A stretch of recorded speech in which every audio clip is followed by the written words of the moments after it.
Welcome to the Ty and Rye the Finance Guys podcast, covering weekly investment news, important financial topics, and expert interviews. We want to help you become more knowledgeable about the financial world around you.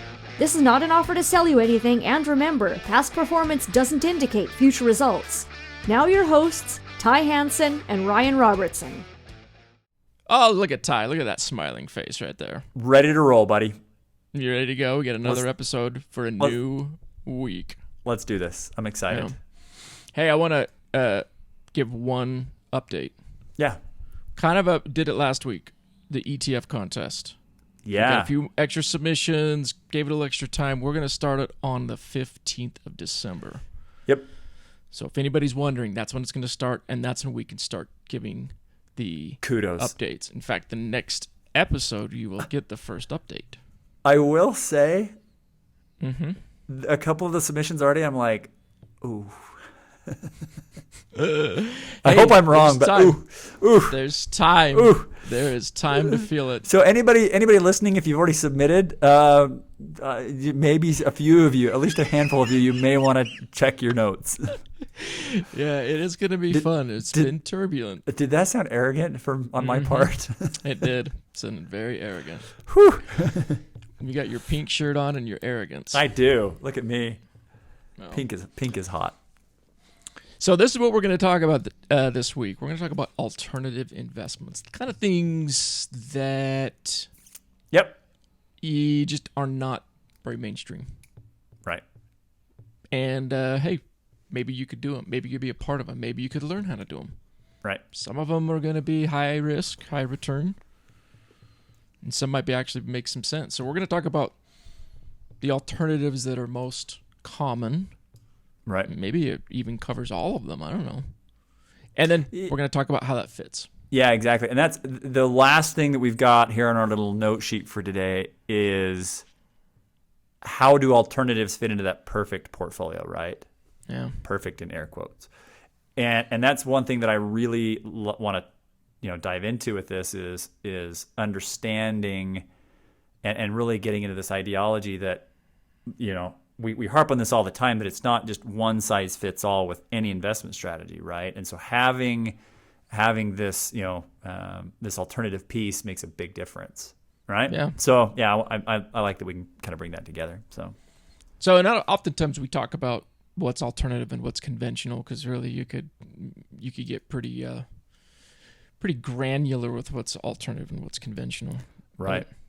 But we're gonna go with Ty's definitions here of what's alternative and what's conventional, or how to think of them that way. Right. Because this is what I always like to talk about is, you go sit down with certain investment advisors, or you go to a broker house, and what's going to happen is you're going to get this thought of like, oh yeah, we've got an alternative fund, right?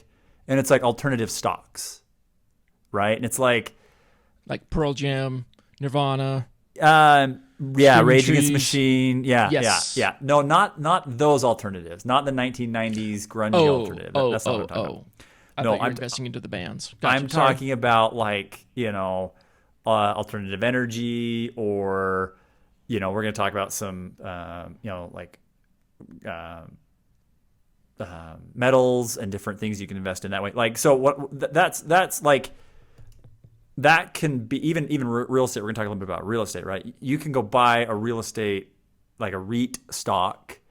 And that's the thing is like that when you're talking in the world of the stocks and bonds, you're closer in nature to holding just more stock, right? Like for, again, a REIT stock, publicly traded REIT stock, is going to actually correlate more often than not to just any other stock in the stock market than it does true real estate. So that's what we're talking about today with alts and alternative investments. It really is something that's like a whole different systematic platform. Yeah, its movements aren't completely correlated to movements of the market.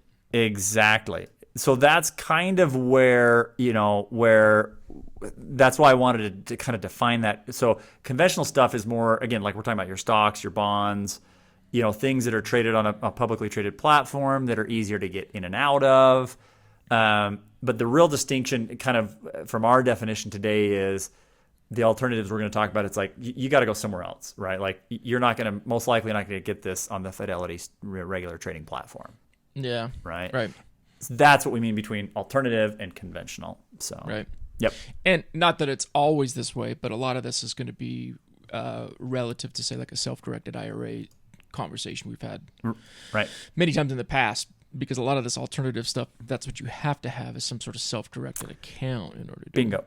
Yep, bingo. And that's kind of a good litmus test of, okay, yes, it's maybe an alternative mutual fund, portfolio, stock, whatever, but it's like if it's part of a regular stock bundle, look, don't get me wrong, there's definitely some diversification there, right? You're going to have something that's going to, zig versus zagging when the market's doing something different, right? Sure.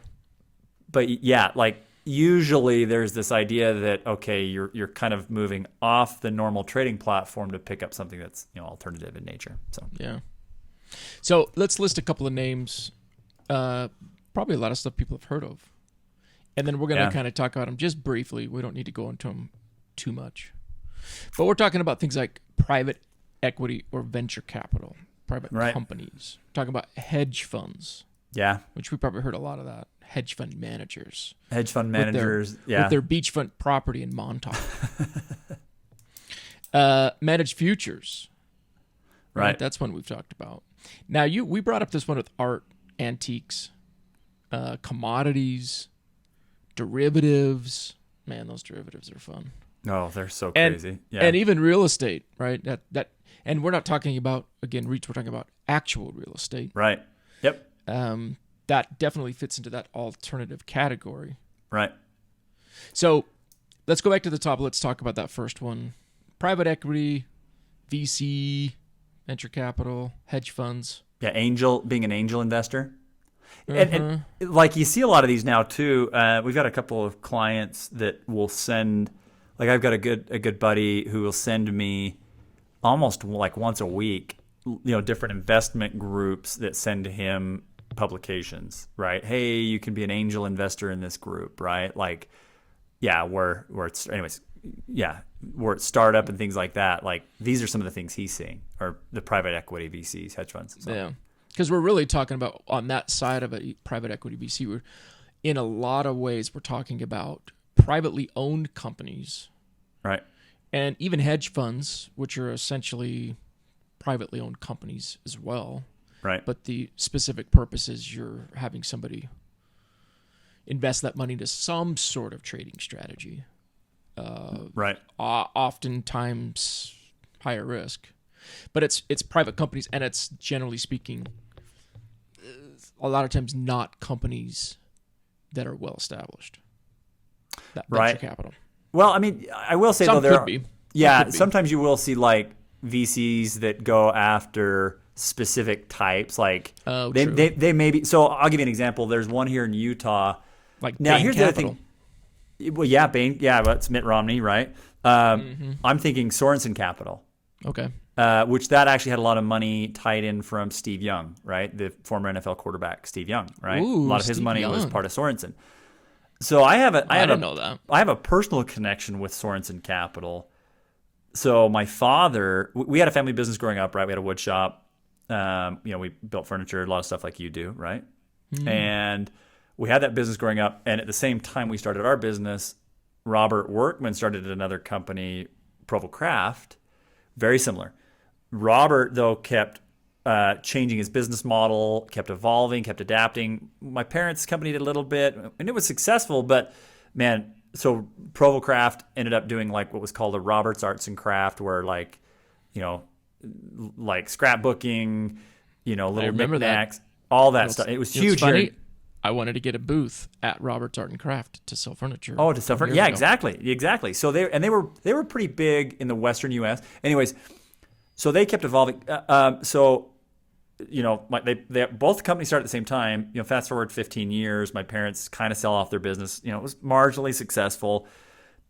Provo Craft was acquired through a venture capital group, Sorensen Capital, for, I don't even remember. It was probably 20, 30, 40 million, right? They came in and buy them up.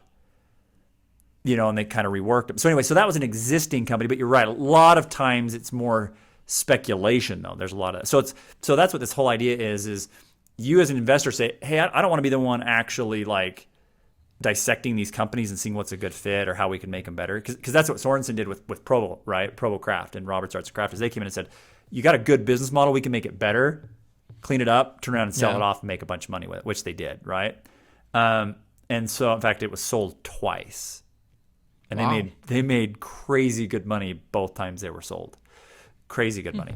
But so back to our investors though, we may say, okay, look, let's say you're worth $1 million, you may have the opportunity to take 50 grand, put it with a private equity firm or a venture capitalist firm, and they take your money and they go do that work. Right. Yeah. Right. So very different. Yeah. And you talk about private equity or venture capital, like that's the story of what's his name, Peter Thiel and Facebook, right? That's the kind of money that, I mean, obviously that's a lot more money than most of us would ever do. But still, right? That's kind of the idea. Sometimes there's startups, companies looking for money to start up, and sometimes it's this more, you're putting your money to where they're going to go and kind of value add. Yeah, exactly. Yeah. Well, and even companies that they could acquire. Yeah, even too, you're seeing a lot more nowadays, especially with tech companies. Right, here in Utah, in fact, right here where our Lehigh office is, like we're in the heart of Silicon Slopes, right? Yeah. Adobe, Microsoft, I mean, all these big companies are right here. There are a ton of, in fact, they call them unicorns, right?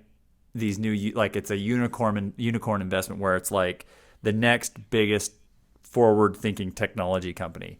And so, depending on whether it's Reg A funding or whatever, the way they're acquiring capital, venture capitalists, you could have some of your monies into one of those pools that's going out and kind of partnering with one of these tech companies that's like, hey, I mean, think about like Venmo, right? Yeah. Venmo is what, they call it fintech, right? Financial technology.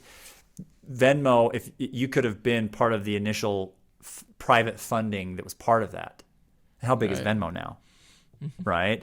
Plaid, and I mean, there's all kinds of companies that use private monies, venture capitalist monies, different, kind of equity raises that way. And that's what that's what we're talking about with these alternatives is I mean, that's very different than going and buying Apple stock. Right. Right? Apple stock's public, you can get in and out. But yeah, that's kind of what these ideas are. So, yeah, enough time on that. We've just spent 5 minutes on that one. Are we good? We're good. Are you going to make me keep moving along faster? I am. So managed futures. Now this one, look, don't try to get too technical on this. Managed futures. In fact, we can throw options, derivatives, the options in with managed futures. Yeah, look, I like that. Let's kind of okay. So the idea here with managed futures, derivatives, it's speculation on like where do you think certain now it's still, especially when we talk about derivatives, right? I mean, I broke managed futures apart from derivatives.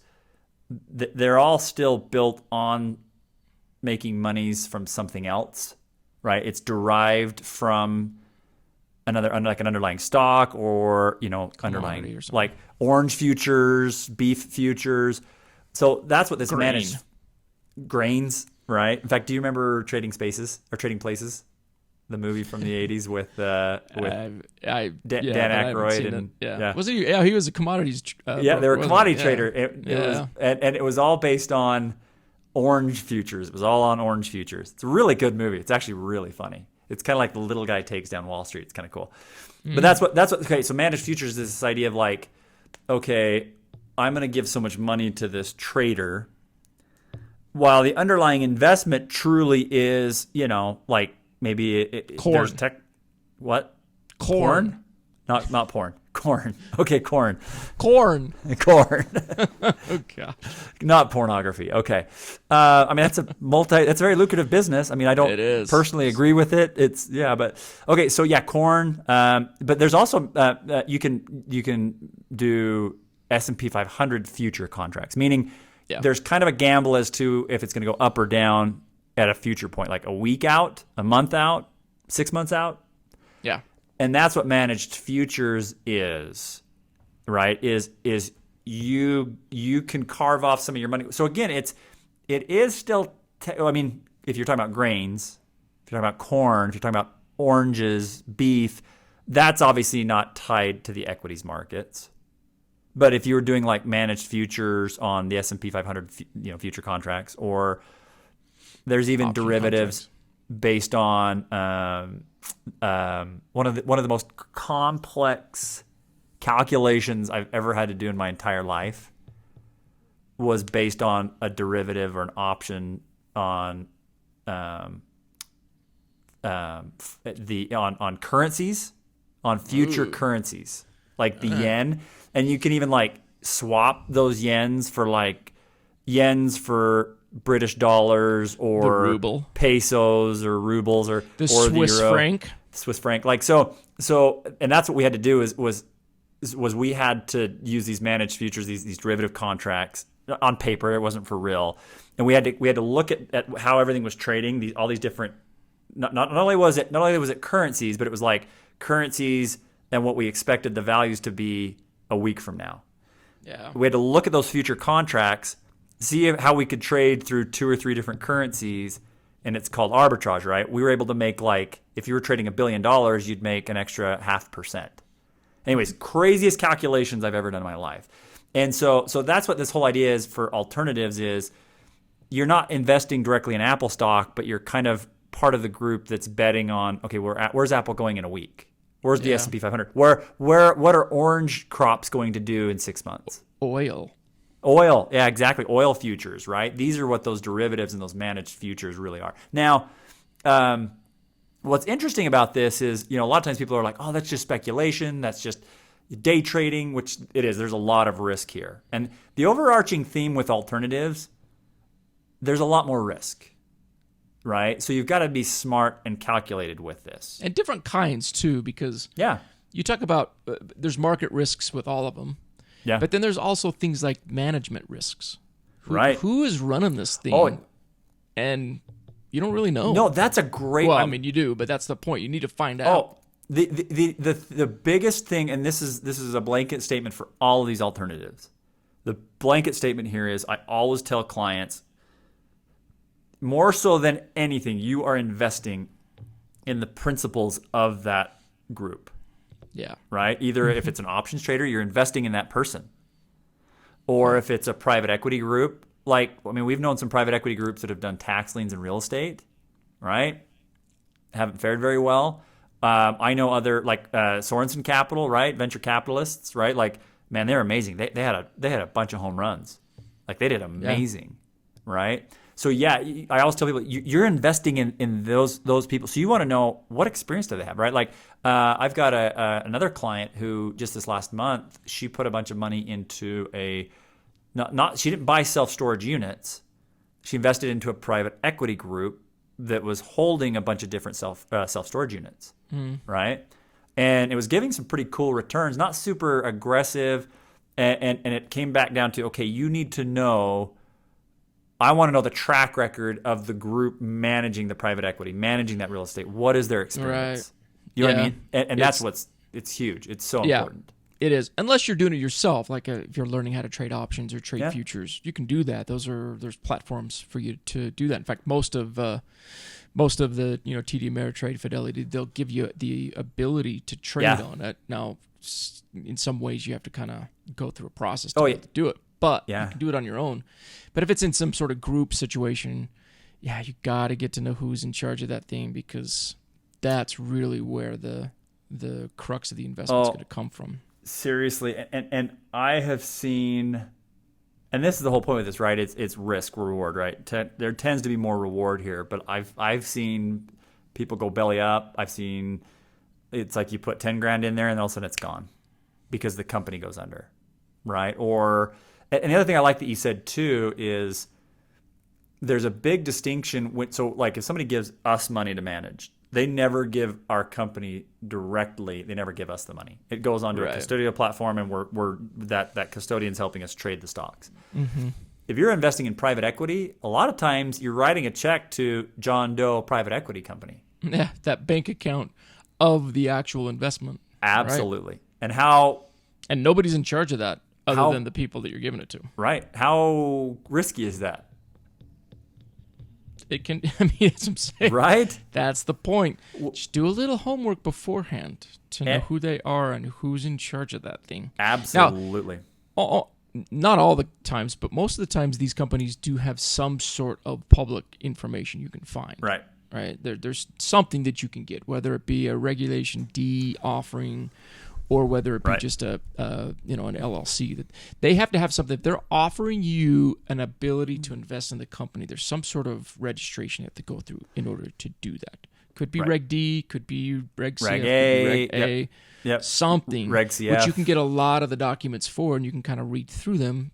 You know, sometimes a PPM, and you have to read through it. It's long, but it's the way to do it. What is a PPM? Because that's pretty common in the industry. So what is that? Yeah, that's a private placement memorandum. Right. And generally it's a pretty long document, but it has all the information that you need in it, all the risks, who's in charge of it, and it gives you a lot of good information that you should really go through and look at before you commit to it.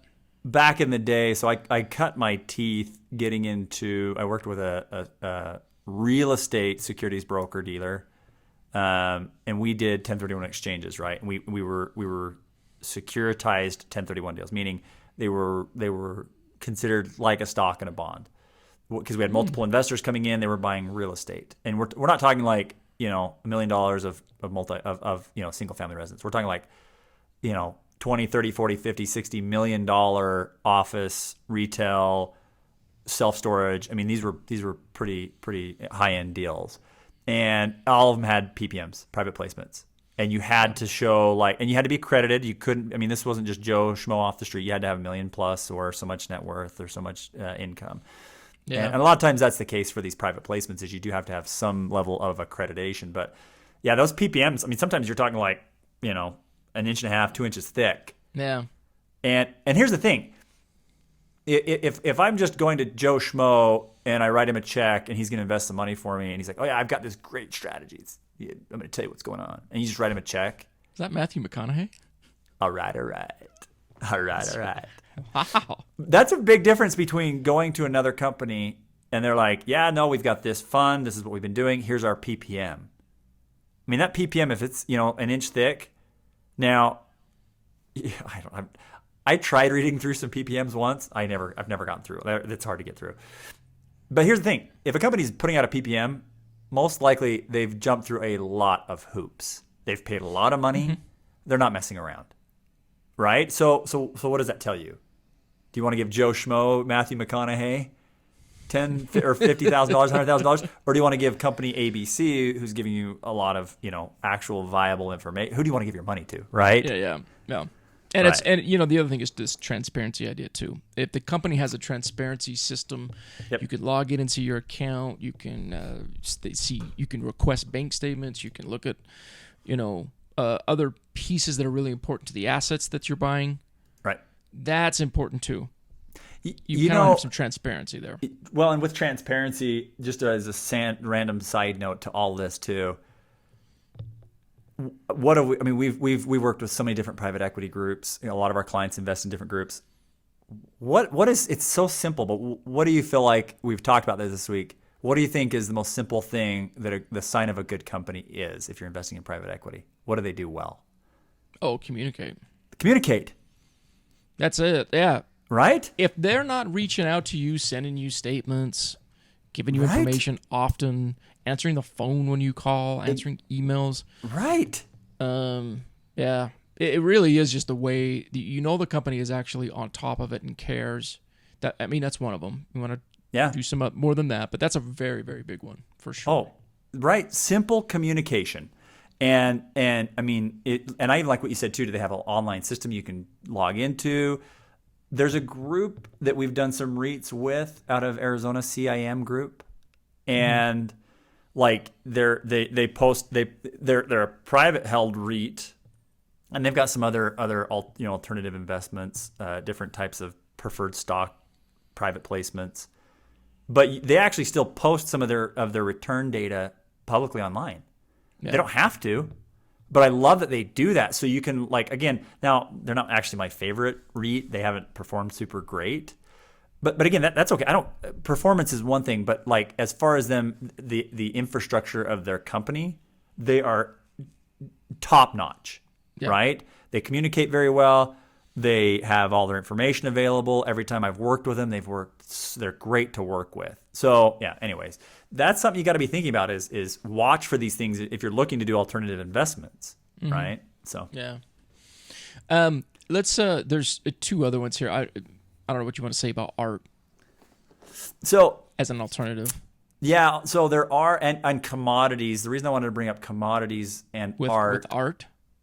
Well, I mean, just there's kind of this idea that you could actually invest in. You can have alternative investments that the underlying meat is like a commodity, right? Like you can, in fact, there's kind of this thought that if we see another major pandemic or if we see other major catastrophes, things that are water, like companies that are focused around water, you actually can invest privately in those companies, and they do extremely well. So that's why I'm talking about that. That can be or other commodities like grains, like we talked about derivatives before, right? Like options based on beef and things like that. But you can actually invest in alternatives that are commodities and commodities, actual commodity. True, like, and again, oil and gas. Like you can invest directly in oil companies, right? Now art, it's actually kind of a common one, yeah. Art is a little more, that's a little bit harder to find, but like the only reason I put that in there is I've got a good buddy, Sal Buscemi. He lives in Vegas. Dandrew Partners, they're an awesome group. I really like them. Really, really, really smart guys. And they've been through, a lot of different market cycles. But they actually have a private fund that is based on art, like true works of art. It's tied to the insuring of the art, right? So it's not like you're investing in the Mona Lisa. But you see what I'm saying? It's like, how is that going to move in the markets compared to, Apple stock and Amazon, right? I mean, yeah. You want to talk about things that are not correlated, that are not the same? If you're investing in insurance premiums based on art, like that's so different. Yeah. Right. So these are just some basic ideas we're getting into. That's why I put art on there. Is just some of those thoughts. So yeah. I think the coolest maybe VC type private thing is Resources. There was a guy that created a fund that people could invest in. He kind of did the math on it, and it was like, if you get 20 of horses of a certain type, and you run them through the races. Which, again, I'm talking as if I know. But how often do you bet on the races? There's going to be an average return on that, just because a certain percentage of those horses are going to make money. And if you have a year in which one of them wins the Triple Crown, wins the Kentucky Derby, it's like a huge, huge payoff. Nice. And I was like, that's kind of cool. You investing in horses. That's true. In fact, there was a movie that came out, Seabiscuit. like a mainstream. Yeah, Seabiscuit. No, it wasn't Seabiscuit. There was another one that came out just barely, like literally in the last. I think that's what it was. Yeah, I think it was Warhorse, wasn't it? It's not Warhorse. No, something literally came out like in the last 12 months or so, and it was about a little town in like Ireland. I mean, actually, sorry, it's not based on this like investing strategy, but that's what they did. The whole town put money up on this horse for exactly the reason. I don't know what that is. Anyways. You know what's interesting as you're saying that? You know what we should do? We should create a fund. Let's create a fund where we pick 10 or 20 of the top World Series of Poker players, and we sponsor them. We fund them, and we get 10 or 20 of them, and then we get a percentage of the payout. Yeah. Should we do that? Or we could do that. Or gambling's legal in most states. We could have our own little. We'll do the Royal Flush Fund. There you go. Should we do it? Is that $1 million idea? I think it's great. Everybody listening, just put your money up. We're ready to go. There you go. We're ready to go. We'll communicate and be transparent. We'll get you PPM. For the record, we don't have any of those kinds of funds for any of our clients that are investing with us. I will just put that disclaimer out there. So just to clarify. Yeah. Okay, quickly go through precious metals. I've had a lot of people ask me about precious metals. Yeah, I mean, I'd say in the last 6 months, it's been a lot. Yeah, and the funniest thing is like I'm looking at gold, like a gold fund right now. It's not holding gold directly, but it's gold. It's very similar. And on the year, it's down about 7%. Right? If you look over the last 5 years, it's done about 50%. I mean, compare that to the market. The market's done over 100% in the last 5 years. Yeah. And there's definitely notable chunks of time where it pops. Historically, where we see it really pop, like you saw a really nice run up in gold, kind of on that tail end of the COVID market sell-off. Yeah. Right. So go back to the podcast, The Gold Rush. Yeah, gold rush. Exactly. So precious metals, that was a little bit like we were talking about with the commodities, the water. But the precious metals kind of have their own little niche. And what we're really talking about here is, I just was looking at an actually publicly traded gold ETF, right? IAU is the ticker, IAU. Yeah. Now that's not the exact same as holding gold bars or silver or whatever, right? Mm-hmm. The true alternative would be you go buy it and it's held at an actual depository, right? Institution. Or you put it in a safe in your bank. Or you put it in a safe, right? Now the idea with these is it's really it's kind of a counter market hedge, because whenever you see the markets really get volatile and crazy, in fact, gold, even the publicly traded piece of gold we're talking about, we saw a little spike towards the end of, because we saw the market kind of being unstable in September into early October, right? So gold kind of saw a little pop.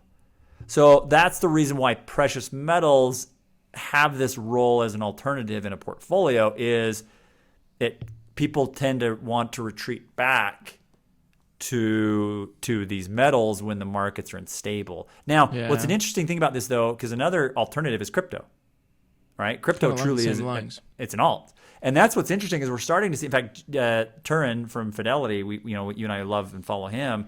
He's been talking a lot about is crypto becoming the new precious metal, right? Because that's really what we're seeing is this kind of counterculture really build up crypto. Right, where it's like we don't believe that the economic system we have is going to stay in place. We're going to have to replace it with these cryptos, right? Or the way that our current financial systems technically function. Like a lot of people believe that the way we operate today won't be the same as how we're going to operate in 5 years because of blockchain technology.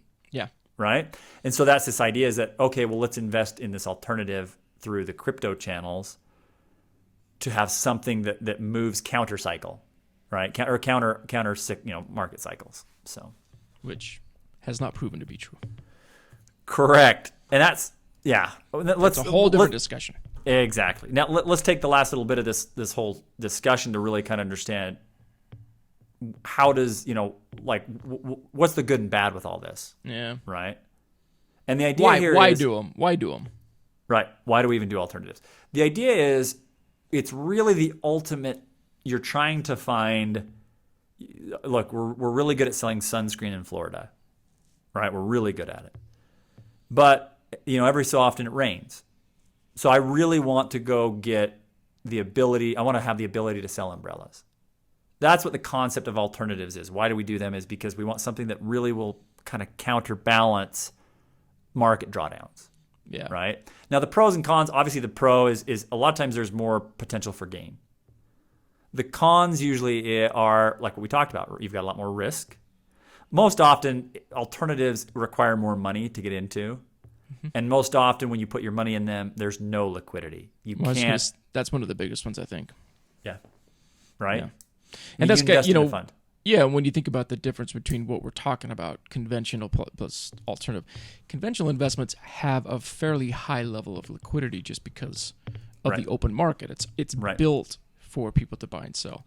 Right. But everything that's going to be more alternative, they're not technically set up to have quick, fast transactions. Bingo. When people buy gold and silver and they hold it, it is not easy to sell it and get rid of it and move it around. Exactly. You got to find someone to buy it. So anyway, that's one of the biggest ones I feel like for most people is that your money can get stuck for a long time. So the idea then is, okay, how do alternatives fit into the air quotes perfect portfolio, right? And there's different ideology out there as to what's the perfect portfolio, right? My thoughts, our opinions are that, look, having some alternatives, it's a good thing to do because we're always wanting to achieve what's called, so statistical, in the statistic world, statistically speaking, non-correlation, meaning something goes up, the other thing goes down, right? They move opposite of each other. And so the idea is, look, if we structure things the right way in our portfolio, if I'm losing over here but I'm gaining over here, over time, that's going to protect my downfall, right? And so that's the idea is that's the perfect portfolio. It does have some of these even real estate, like we talked about. Real estate, owning a piece of real estate is very different and alternative from having stocks and bonds, right? Right. And so that's really when we talk about some of these, risks that we're taking, cryptos, art funds, managed futures, the idea is, look, if you can carve off anywhere from 5, 10, 15%, maybe even 20% of your portfolio, right, and build it with some of these alternatives in there, that, in my opinion, is a very strong portfolio because now you're not just at the mercy of the stock and bond market, right? You've got some true diversification from a systematic standpoint. So that's the idea as to why we want to do this, right? Now, just like with cryptos, right? Well, I want to use that as an example because most people are thinking about that right now. If I've got $1 million, how smart am I if I take $500,000 or 600,000 or 700,000 and I go put all that in crypto, right? Right. I mean, there's plenty of people that are like, I'd put all $1 million in crypto. Plenty of people made money with it. Plenty of people lost made a lot money. of money.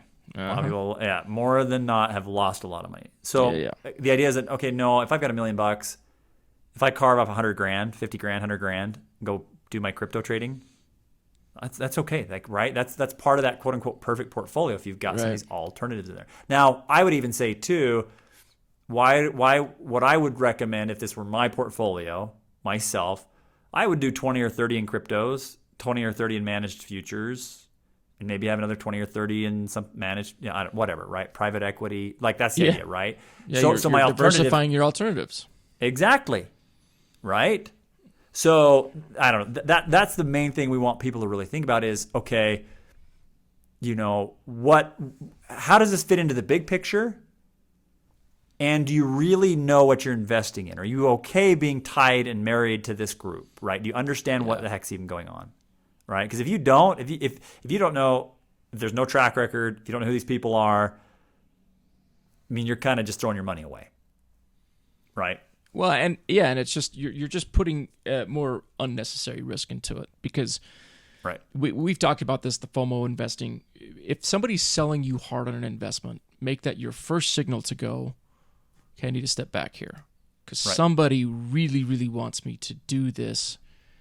And they're trying to get me to make a decision quickly, and make sure you're covering all your bases. Ask for all the information that you need before you do it, and let yourself sit with it. If they don't let you, they're selling you something that you should stay away from. Selling you snake oil. Well, even too, one of my good friends, Kelsey, we had a conversation this last week where she's taking her dog to the dog park. She's talking to some random guy, and he's like, "Hey, I know this. I've got this private group. We trade new aged investment technology." And I'm even like, what exactly in the hell are you talking about? But it's like this guy quit his job and he's now multimillionaire. He's 25 and retired, and like it's kind of a private group. You should get in. Yeah, you know what I mean? It's like, look, if somebody's approaching you randomly, they've never met you before, and they're letting you in this exclusive club. You know what I mean? It's like, just go, hey, yeah, sure. Send me all your documents. Send me the PPM. Send me your LLC operating agreement. Right. See where they are acting. Like if they go, yeah, give me your email. I'll email it all to you. That's your first step. But if they're like, I'll have to see if we got that, or right. We don't need that for us because it's a private company. We don't need that kind of stuff. Private company, exactly. Yeah. And you're like, so wait, am I giving you my money, or am I? Or is it held through a custodian? Yeah, exactly.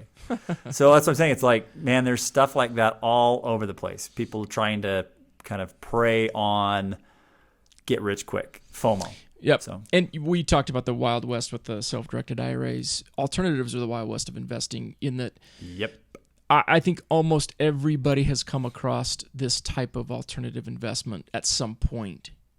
And there are great stories with them, and there are horror stories with them. And so you just got to know you're stepping into a world that does not have a lot of, what's the word? Right. Care. Right, exactly. For you. So just be careful. Right. But you can find that out. And I tell everybody, like, hey, you need to call and talk to somebody who knows more than you about this thing. Talk to them about it first. Right, exactly. Don't try to make this thing on your own. And don't get the information from the person selling you. Right, exactly. They're just going to tell you what you want to hear. Exactly. And you don't ever have to act now. Yeah, I like that. I like that you brought that. Never act now. The market's going to change. We got to get in now. We got to get in now. Get it right now. It's like no, I don't. Okay. No, you're good. Actually, no, I don't. Actually, you're crazy. So, all right, that was good. You like that? Good times. Anything else you want to add into that? No, I've rambled way too long. We're good. No, that's true. You have. But anything else you want to ramble on? I mean, yeah, but not that as it relates to alternatives. No, that is true. We're good. Yeah. Okay, maybe we'll come back to this again. And we'll allow Ty to ramble more about alternative VCs. Yeah. But everybody, remember ETF contests. If you're doing it, it's going to start next week, and I think it's going to be. I think it's going to be fun. Because I'm excited. You know what my hope for is? This is What's my that? hope, and I think it'd be the best. The winner is going to have a negative return. That's my favorite outcome of this. The winner loses money, but they win. I love that. I hope that's the case. I can tell you, because we haven't started the official trade date yet, I can tell you there's already going to be plenty of people that are going to be negative. And I sound like a jerk saying that, but it's true. See, you got to take your shots. It's either you're going to win or you're just going to crash and burn. Shoot your shot, man. Yeah. Shoot your shot. So. All right, well, we're going to wrap this up now. Ty, appreciate your time. Yeah, buddy. Good times. Right, nice hair. Hey, great pink hoodie. That's right. Pink Have a great adorable. day. We'll see you next week. Hey, thanks for listening to the Ty and Rye, the Finance Guys podcast today. If you like what you heard, go ahead and hit subscribe. That way you won't miss any future episodes. Also, follow us on Instagram, Twitter, Facebook, Ty and Rye podcast. Also, check us out at myprosperteam.com. Thanks. We will see you next week.